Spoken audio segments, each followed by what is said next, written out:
오늘은 숫자부터 말씀드리겠습니다. 코스피가 8.95% 내린 6,806으로 마감했습니다. 오후 1시 28분엔 올해 7번째 서킷 브레이커가 발동돼 거래가 20분간 멈췄고 다시 열린 뒤에도 낙폭을 회복하지 못한 채 저점 부근에서 하루를 마쳤어요. SK하이닉스가 15.4%, 삼성전자가 10.7% 급락하며 지수를 끌어내렸습니다. 미국에 상장된 ADR에서는 16%의 웃돈을 받았던 하이닉스가 정작 한국에선 기록적인 하루 낙폭을 보인 겁니다. 오늘 무슨 일이 일어난 건지 천천히 살펴보겠습니다. 먼저 하루의 흐름을 보겠습니다. 코스피는 하락 출발한 뒤 오후 들어 낙폭이 가팔라졌고 오후 1시 28분 지수가 8% 넘게 내린 상태가 1분간 이어지면서 1단계 서킷 브레이커가 발동됐습니다. 모든 거래가 20분간 멈췄다가 재개됐는데 오늘은 거래가 다시 열린 뒤에도 반등하지 못하고 8.95% 하락으로 마감했어요. 장중 코스피가 7천선 아래로 내려간 건 5월 초 이후 2달여 만이에요. 코스닥도 장 초반 반등을 시도했지만 외국인의 매도에 4.6% 내리며 800선을 다시 내줬습니다. 원인이 무엇이었을까요? 대략적으로 셋으로 정리할 수 있겠습니다. 첫 번째는 상장 이벤트의 재료 소멸입니다. 지난주까지 ADR 상장 기대가 주가를 받쳤는데 상장이 끝나자 그 기대가 차익 실현으로 바뀐 것으로 보입니다. 두 번째는 오늘 아침 나온 한국투자증권의 SK하이닉스 보고서인데요. 이 보고서에서 올해와 내년 영업이익 전망을 각각 9%, 11% 낮췄어요. 이건 중요한 리포트라 뒤에서 조금 더 자세하게 살펴보겠습니다. 세 번째는 수구입니다. 레버리지 ETF의 기계적 매도가 하락을 증폭시켰고 여기에 장 마감 무렵 AI 반도체 ETF인 솔 AI 반도체 탑2 플러스 ETF가 종목 교체와 리밸런싱을 하면서 삼성전자와 SK하이닉스 매도 물량이 쏟아졌어요. 오늘 투신 순매도가 2조 1천억 원에 달해 하락을 주도했는데 그 상당 부분이 이 물량으로 읽힙니다. 개인은 순매수로 받았고 보험은 닷새 연속 사들였습니다. 그리고 오늘은 한국만의 일이 아니었습니다. 아시아 주요 지수는 2% 안쪽에서 움직였지만 메모리 쪽은 동반 약세를 보였는데요. 도쿄의 키옥시아가 13% 가까이, MLCC의 무라타가 8% 급락했고 프리장의 마이크론도 6%가량 내리고 있습니다. 한국의 급락이 유독 깊긴 했지만 방향은 글로벌 메모리 밸류체인 전체가 함께 움직인 거예요. 그래서 오늘의 급락은 특정 악재의 결과라기보다 그동안 반도체로 쏠렸던 자금이 전반적으로 풀리는 과정으로 해석되고 있습니다. 오늘 급락으로 코스피의 12개월 선행 PER은 6.2배, PBR은 1.46배까지 내려왔습니다. 만약 6,500까지 내려오면 전체 시계열에서 역사적 저점이라고 하는데요. 이렇게 밸류에이션이 싸졌다는 것이 당장의 반등을 보장하지는 않지만 가격이 어느 수준까지 온 건지는 짚고 넘어갈 필요가 있겠습니다. 오늘 급락의 트리거가 된 한국투자증권의 리포트를 살펴보겠습니다. 앞서 말씀드린 대로 이 리포트에서는 SK하이닉스의 올해와 내년 영업이익 추정치를 각각 9%, 11% 내렸습니다. 시장이 반응한 건 이 숫자였어요. 그런데 같은 보고서에서 목표주가 380만 원과 비중 확대 의견은 그대로 유지됐습니다. 하향의 이유도 실적 우려가 아니라고 명시했어요. 체결된 장기 공급 계약, 그러니까 LTA를 반영해 가격 가정을 현실에 맞춘 결과라는 건데요. 조금 자세히 풀어보겠습니다.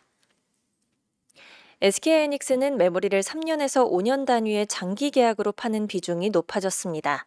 장기 계약은 물량과 수익성을 오래 보장해 주는 대신 지금처럼 메모리 현물 가격이 급등할 때에는 그 인상분이 그대로 반영되지는 않아요. 그래서 디램 현물가 상승률을 실적에 온전히 반영할 수 없다는 게 하향의 논리였습니다. 그러면서도 보고서는 오히려 영업이익률이 2분기 74.6%로 역대 최고를 새로 쓴 뒤 매분기 오를 거라고 전망하기도 했고 HBM4가 3분기부터 양산 판매에 들어가고 내년부터 장기 계약 가격이 적용되면서 평균 판매 가격 상승을 이끌 거라는 전망도 함께 담았습니다. 그러니까 등급도 목표가도 그대로였고 낮아진 건 가격 가정이었는데 시장이 비관적으로 반응하면서 마이너스 15%의 하락이 나온 것입니다. 어찌 보면 안전성을 올려주는 장기 계약이 가격이 급등할 때에는 기회비용으로 읽힌다는 것이 오늘 시장의 해석이었습니다. 하이닉스와 더불어 삼성전자도 10.7% 내린 자리로 밀렸고 SK하이닉스의 지주회사 격인 SK스퀘어는 17.6% 급락했습니다. 전자부품도 함께 무너져서 삼성전기가 18.6%, LG이노텍이 10.9%, 삼화콘덴서가 17% 가까이 빠졌어요. 다만 코스닥 전공정 장비주에선 결이 달랐습니다. 테스가 4.9% 오르고 원익 IPS가 보합에서 버티는 등 기관의 방어 매수가 확인되는 종목들도 있었어요. 한편 오늘 장중엔 좋은 숫자들도 나왔습니다. 지난주부터 체크포인트로 말씀드렸던 TSMC의 6월 매출이 발표됐는데 4,426억 8천만 대만 달러로 사상 최대였습니다. 전월보다 6.2%, 1년 전보다는 67.9% 늘어난 수치고 2분기 매출도 시장 예상을 웃돌았어요. 여기에 10일 기준 디램 수출 단가가 6월보다 반등했다는 통계까지 나왔습니다. 그런데도 시장의 분위기를 돌리지는 못했어요. 이를 두고 오늘은 펀더멘털이 아니라 수급이 지배한 하루였던 것이 아니냐는 해석이 나오기도 합니다. 매도의 물결은 반도체 주변까지 번졌습니다. 직전까지 주도주였던 전력기기가 차익 실현과 레버리지 축소의 영향을 직접 받으며 LS일렉트릭이 8.9%, 효성중공업이 8.8%, HD현대일렉트릭이 7.4% 급락했어요. 건설도 중동 불확실성에 해외 프로젝트 기대가 약해지며 현대건설이 5.3%, 대우건설이 8.3%, 삼성 E&A가 6.8% 내렸습니다. 하지만 이런 폭락장에서도 오른 곳들이 있었습니다. 먼저 정유예요. 주말 중동 충돌로 WTI와 브렌트유가 4% 안팎 급등하자 S오일이 5.6%, SK이노베이션이 7.1%, 흥구석유가 7.4% 올랐습니다. 해운에선 호르무즈 해협의 통항에 차질이 빚어질 가능성이 대두되면서 유조선 운임과 해상 물류비 상승 기대로 이어졌습니다. 이에 따라 STX 그린로지스가 상한가에 올랐어요. 은행은 오늘 강세를 보였습니다. 코스피가 9% 가까이 빠졌음에도 불구하고 역설적으로 52주 신고가 명단에 세 종목이 나란히 올랐는데 전부 은행이에요. KB금융, 신한지주, 하나금융지주입니다. JB금융지주도 6.3% 올랐고요. 2분기 이익 성장과 주주 환원 확대에 목요일 금융통화위원회에서 금리 인상이 점쳐지면서 예대마진 이익이 두터워질 거란 기대가 얹힌 결과입니다. 화장품도 버텼습니다. 7월 첫 열흘의 수출 호조에 미국 운용사가 K뷰티 ETF를 만들겠다고 당국에 신고서를 냈다는 소식이 더해지면서 한국콜마가 8.7%, 코스메카 코리아가 6.9% 올랐어요. 그래서 반도체에서 빠져나온 자금이 유가와 금리와 수출 수혜주로 옮겨간 하루였습니다. 네, 다음으로 매크로를 살펴보겠습니다.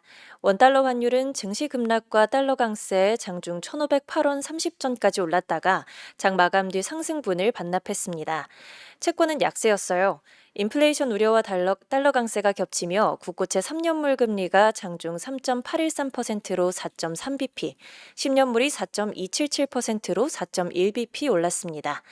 유가는 주말 충돌의 여파로 WTI가 4.2% 오른 74달러, 브렌트유가 4.3% 오른 79달러 부근까지 상승했다가 상승폭을 일부 반납했고요.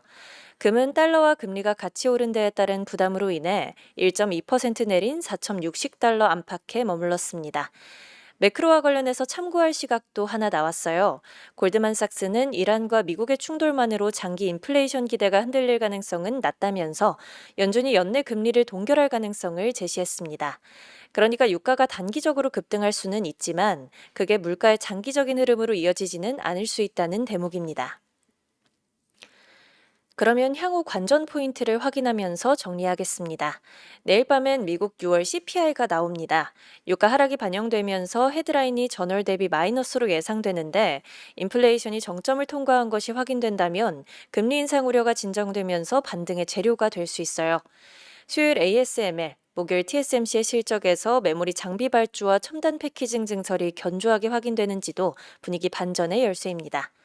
같은 목요일 한국은행 금융통화위원회에선 금리 인상이 점쳐지는데 인상 그 자체보다 앞으로의 금리 경로에 대한 발언, 그리고 그에 따른 원달러 환율의 1,500원대 안착 여부가 확인 지점이에요. 그리고 오늘 밤엔 SKHY의 정규 거래가 시작됩니다.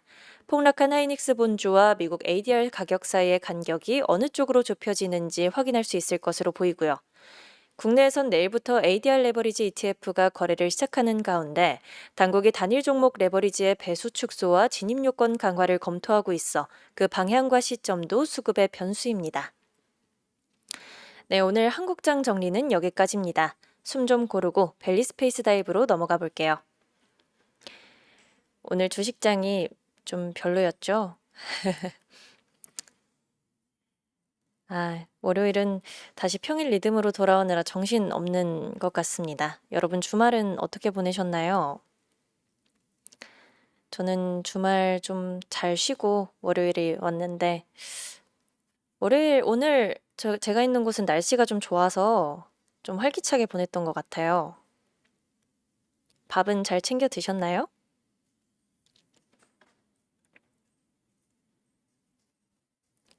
주말에 너무 더워서 계속 집에 계셨구나.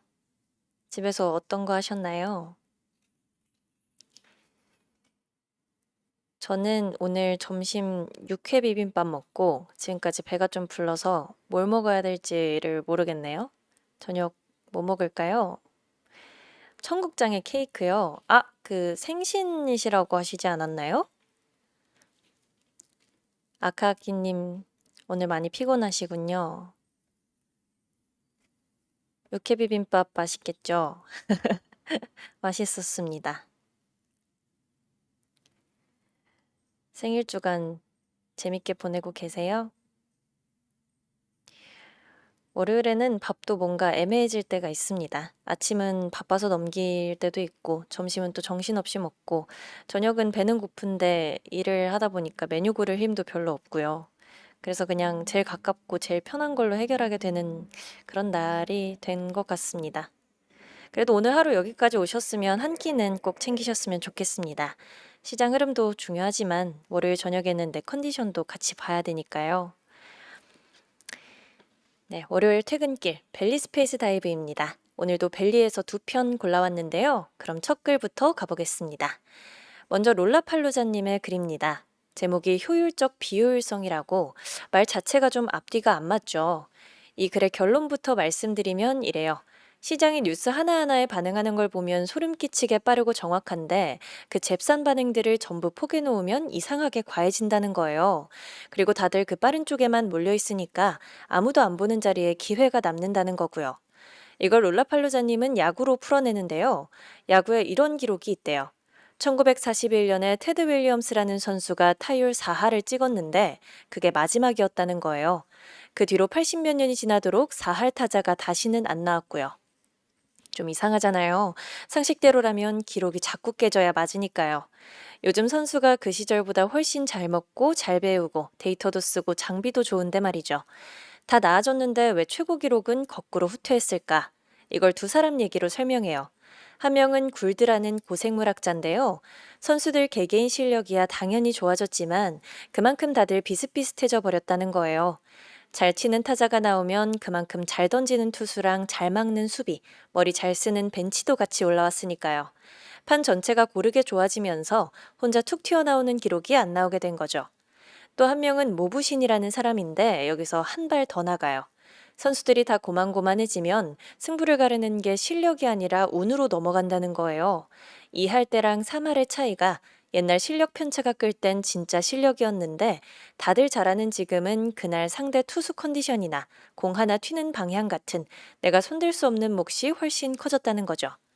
자, 이걸 그대로 펀드로 옮겨보는데요. 액티브 펀드 10개 중에 8, 9개가 10년을 놓고 보면 그냥 지수를 못 이긴대요. 보통은 이걸 두고 펀드 매니저의 실력이 형편없다고 하잖아요. 근데 롤라팔루자님은 거꾸로 봐요.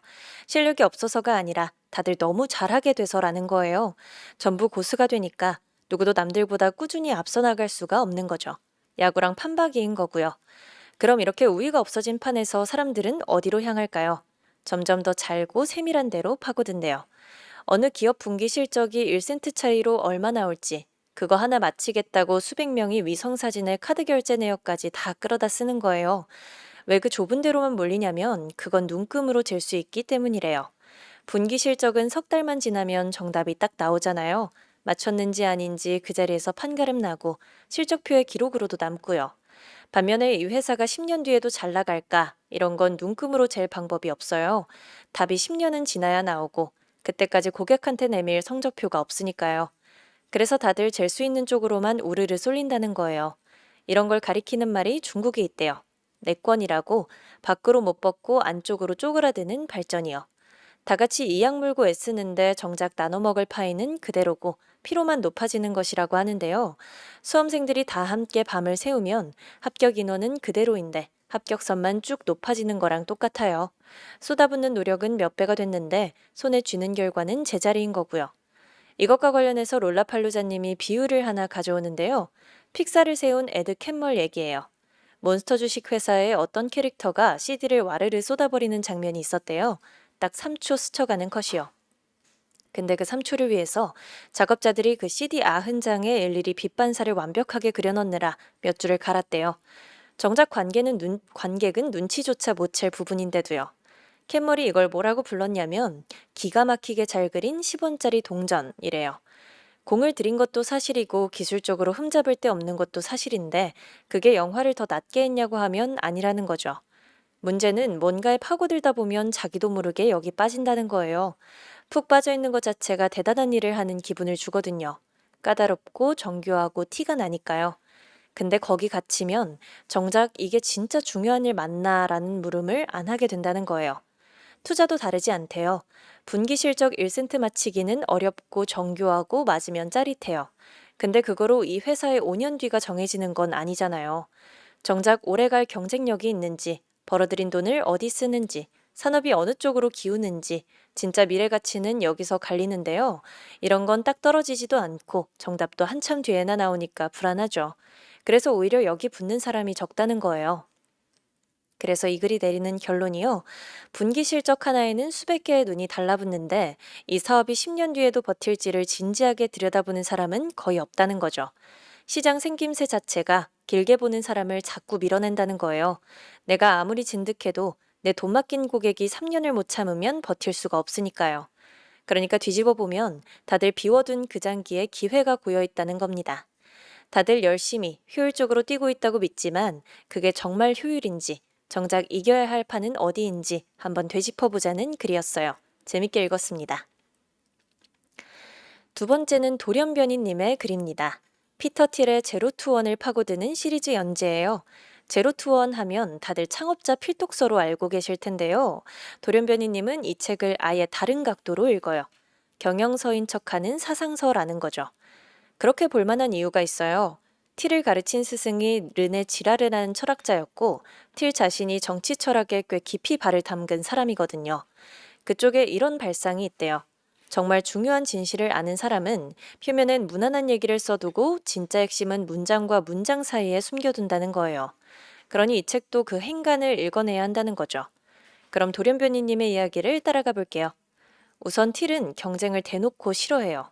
근데 흔한 시장 경쟁 얘기가 아니라 스승 지라르의 모방 욕망이라는 렌즈로 봐요. 사람은 뭘 그 자체가 좋아서 원하는 게 아니라 옆 사람이 원하니까 덩달아 원한다는 거예요. 그래서 비슷한 것들끼리 서로를 노려보며 소모적으로 싸운다는 거죠. 마이크로소프트랑 구글이 서로한테 눈이 팔려 치고받는 동안 옆에서 애플이 쓱 나타나 판을 통째로 가져간 게 그런 경우고요.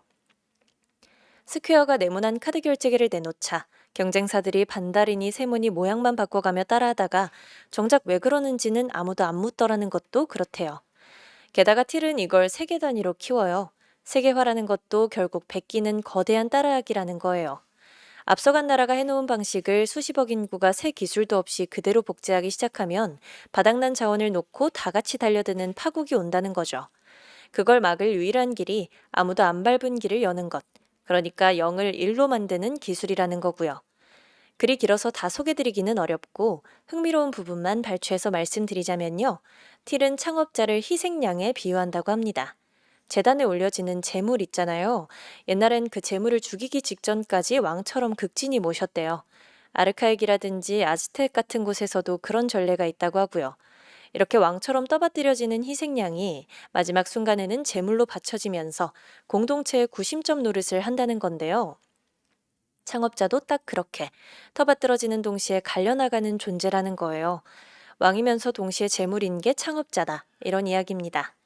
근데 여기서 돌연변이님이 아주 날카로운 지점을 찔러요. 야가 빠진 창업자는 이 희생양을 반으로 갈라버린다는 거예요. 빛나는 절반, 그러니까 천재다 선구자다 하는 칭송은 자기가 가져가고요. 텅텅 비워지는 절반, 그러니까 실제 손실은 이름 없는 투자자한테 넘겨버린다는 거죠. 창업자는 영광을 물려받고 투자자는 파멸을 물려받는 셈이에요. 그 증거로 드는 게 틸 본인의 페이팔 시절이에요.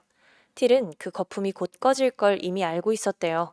그래서 열기가 가장 뜨거울 때 잽싸게 투자금을 왕창 땡겨서 곧 닥칠 혹한을 버틸 실탄으로 쟁여뒀고요. 근데 그 혹한의 손실을 실제로 뒤집어 쓴 건 틸이 아니라 거기 돈을 넣은 투자자들이었다는 거예요. 혹한이 온다는 걸 아는 쪽이 모르는 쪽한테 그 위험을 슬쩍 넘긴 거죠. 그래서 희생양이 가져야 하는 두 가지 속성인 왕과 재물 중에서 전자만 가져가고 남들을 재물로 바쳤다는 게 돌연변이님의 평가입니다. 그래서 이 글이 끝에 가서 던지는 질문이 돈을 대는 당신은 투자자냐 후원자냐예요.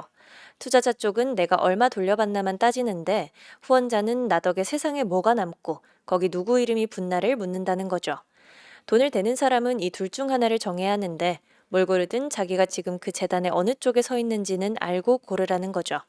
사실 이 글은 이보다 훨씬 길고 풍성한데 시간 관계상 이렇게 축약해서 전달드리고요. 틸이 워런 버핏을 싫어하는 이유, 또 그에 대한 반박 같은 것도 재미있게 읽을 수 있는 부분입니다. 관심 있는 분은 직접 읽어보시길 추천드립니다. 자, 오늘 벨리 스페이스 다이브는 여기까지입니다. 한 주의 첫날부터 다들 고생 많으셨어요. 아유, 라이모렌지님 에어팟이 죽어버리셨군요. 지금 제 목소리가 들리실지 안 들리실지 모르겠네요. 월요일 장 흐름 같이 정리해 봤는데요. 한 주의 첫 거래일인 만큼 오늘 하루만 보고 너무 빨리 결론 내리기보다는 내일 이어지는 반응까지 차분히 확인해 보면 좋겠습니다. 오늘 하루도 각자의 자리에서 정말 고생 많으셨습니다. 월요일은 별일 없이 지나간 것 같아도 다시 평일 리듬에 올라타는 것만으로도 에너지가 꽤 드는 날이죠. 이제 남은 저녁에는 시장은 잠시 접어두고 여러분의 하루를 조금 편하게 닫아보셨으면 좋겠습니다.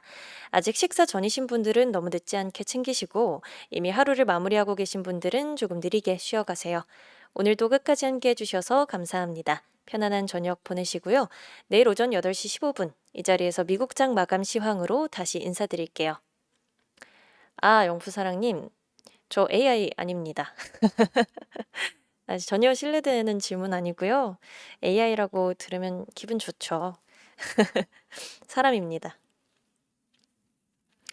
어떻게 하면 AI가 아니라고 다들 아실까요?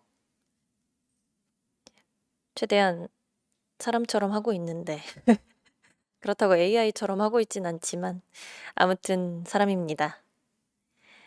네, 저는 내일 아침에 다시 인사드리겠습니다. 오늘 고생 많으셨고요. 편안한 밤 보내세요. 안녕.